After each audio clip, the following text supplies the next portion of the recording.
സുഭദ്ര കൊലക്കേസിന്റെ വാർത്തയിലേക്ക് തന്നെയാണ് നമ്മൾ വീണ്ടും പോകുന്നത്. പ്രതികളായ മാത്യൂസിനെയും ഷർമിളയെയും ഇന്ന് ആലപ്പുഴ മണ്ണഞ്ചേരി പോലീസ് സ്റ്റേഷനിൽ എത്തിക്കും. അനഘ ഹർഷൻ നൽകും വിശദാംശങ്ങൾ. അനഘ, എപ്പോഴായിരിക്കും പ്രതികളെ എത്തിക്കുക?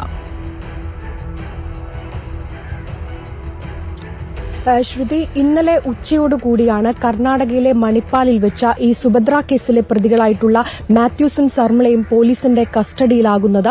പിന്നീട് ഇന്നലെ തന്നെ അന്വേഷണ സംഘം ഇവരുമായി കേരളത്തിലേക്ക് തിരിച്ചിരുന്നു. ഇന്ന് രാവിലെയോടുകൂടി ആലപ്പുഴയിലേക്ക് ഈ പ്രതികളുമായി അന്വേഷണ സംഘം എത്തും. നിലവിൽ നമ്മളിപ്പോൾ നിൽക്കുന്ന മണ്ണഞ്ചേരി പോലീസ് സ്റ്റേഷനിലേക്കായിരിക്കും പ്രതികളെ കൊണ്ടുവരിക. ഇപ്പോൾ നിലവിൽ അന്വേഷണ സംഘം തൃശൂരിലാണ് പ്രതികളുമായി എത്തിയിരിക്കുന്നത്.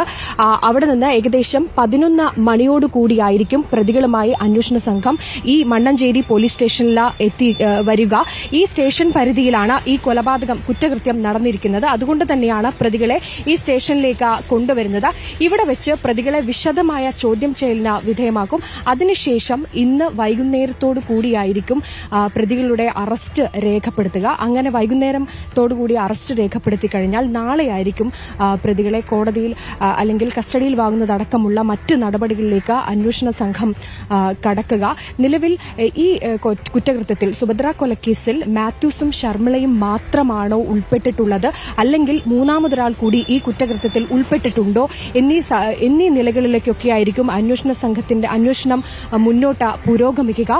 മാത്രമല്ല, ഈ സുഭദ്ര പ്രാഥമിക പോസ്റ്റ്മോർട്ടം റിപ്പോർട്ട് വന്നതിലടക്കം സുഭദ്രയ്ക്ക് മാരകമായി സുഭദ്രയെ അടിച്ചിട്ടുണ്ട് എന്ന് ഇത് വ്യക്തമാണ്. തല്ലിക്കൊന്ന് കുഴിച്ചുമൂടി എന്ന നിഗമനത്തിലാണ് പോലീസ് അടക്കം എത്തിയിരിക്കുന്നത്.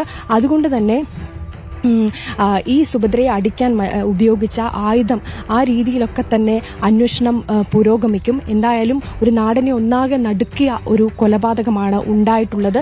വെറുമൊരു മിസ്സിംഗ് കേസായി മാത്രം രജിസ്റ്റർ ചെയ്യപ്പെടുമായിരുന്ന ഒരു കേസാണ് ഇപ്പോൾ അതിക്രൂരമായ ഒരു കൊലപാതകം എന്ന് തെളിഞ്ഞിരിക്കുന്നത്. ഈ സുഭദ്രയും മാത്യൂസും ഷർമിളയും ഒക്കെ തന്നെ ഉറ്റ സുഹൃത്തുക്കളായിരുന്നു.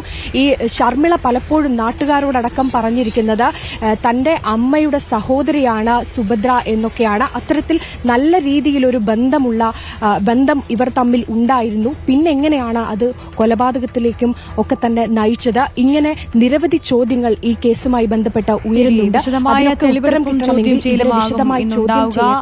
പ്രതികളെ രണ്ടുപേരെയും സ്ഥലത്തെത്തിച്ചുള്ള തെളിവെടുപ്പ് ഉൾപ്പെടെ ഉണ്ടാകാനുള്ള സാധ്യതയുണ്ട്. അനഘ ഹർഷനാണ് വിശദാംശങ്ങൾ.